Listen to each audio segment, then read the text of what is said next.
Puncerita Indian ya fictifelaka. Jika ada que sabaan nama toko. Tempat que javian atau puncerita. Itu adalah kebetulan semata dan tidak ada unsur kesenggahan.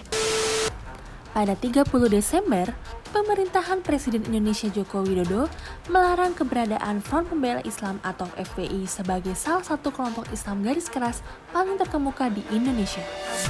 Larangan itu adalah yang terbaru dari serangkaian langkah menyusul kembalinya pemimpin FPI Rizik Syihab dari pengasingan diri di Arab Saudi.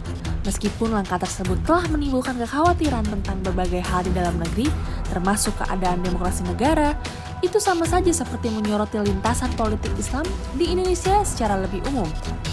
Tulis perasaan para meswara di The Diplomat. Walau perhatian media yang meningkat terhadap politik Islam cenderung datang sebagai tanggapan atas insiden tertentu, entah kasus penistaan agama atau tindakan intoleransi yang mempengaruhi minoritas, insiden ini menyembunyikan perannya yang lebih luas, terutama setelah terbukanya politik pasca jatuhnya Soeharto pada 1998 yang menciptakan lebih banyak ruang untuk spektrum kelompok Islam dari kelompok arus utama seperti Nahdlatul Ulama yang menyebarkan pesan moderat hingga kelompok pinggiran garis keras seperti FPI. Seperti yang diamati oleh cendekiawan lain, walau kelompok-kelompok ini mungkin tidak memiliki dukungan elektoral yang diperlukan untuk mengambil alih kekuasaan, pengaruh mereka yang meluas ke aktor lain dan masyarakat mengakibatkan pemerintah harus menyesuaikan tanggapan mereka melalui campuran taktik, termasuk persetujuan dan konfrontasi.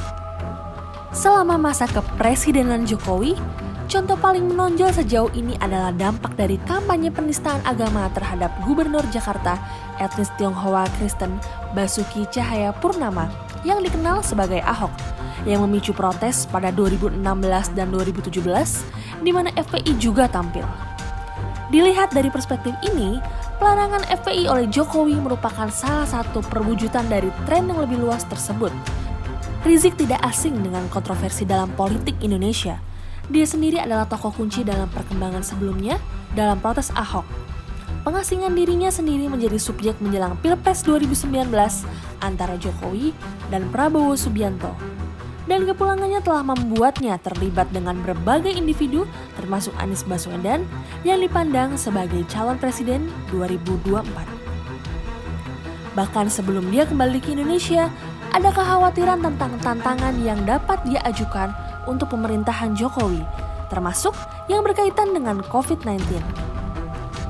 Langkah hukum seperti pelarangan yang tengah dilakukan tidak dapat meminimalisir masalah yang lebih luas yang akan terus bermain tahun ini dan seterusnya, termasuk manajemen pemerintahan Jokowi yang lebih luas tentang peran agama dalam politik dan bagaimana pengaruh FPI terkait dengan dinamika masyarakat yang lebih luas seperti hubungan mayoritas-minoritas. Realitas ini tidak mengecilkan pentingnya pelarangan FPI sebagai sebuah insiden atau kebutuhan untuk terus memantau dampaknya di tengah perkembangan yang lebih luas yang akan menyoroti politik Islam secara lebih umum.